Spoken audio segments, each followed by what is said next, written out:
High বন্ধুরা, good morning. আমি তোমাদের একটা রেসিপি রান্না করে দেখাচ্ছি। সেটা হচ্ছে ভালি বটি। আমরা কী করে রান্না করছি দেখো। অনেকেরা ঝোল বলে। আচ্ছা, এটার মধ্যে আমি তেল দিয়ে সাদা দিয়ে দিয়েছি আর তেজপাতা দিয়েছি। এবার ছোটো ছোটো আলু কেটে গেছিলাম, সেটা একটু ভাজা ভাজা করে নেওয়ার পর এবার এগুলোর মধ্যে গোবিন্দভোগ চাল, কিশমিশ এগুলো দিয়ে দিচ্ছি।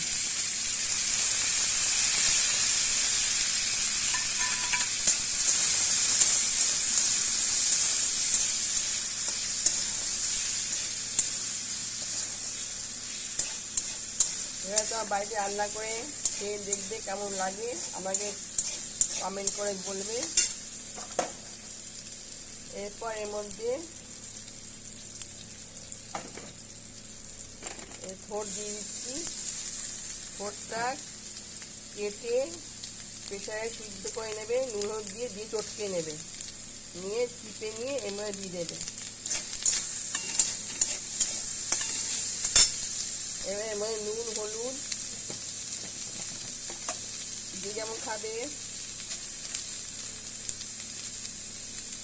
নুন হলুদ এর মধ্যে অ্যাড করবে। আর এর মধ্যে আদা জিরে বাটা দেবে, আদা জিরে আর শুকনো লঙ্কা বেটে দেবে, দিয়ে ঢাকা দেবে।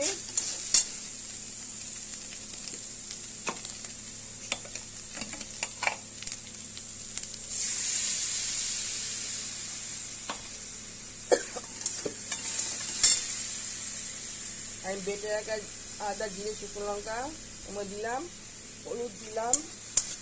এবার নাড়াচাড়া করে জল দিয়ে ঢাকা দিয়ে এটাকে গরম মশলা দিয়ে নামিয়ে খেয়ে দেবে কেমন লাগে।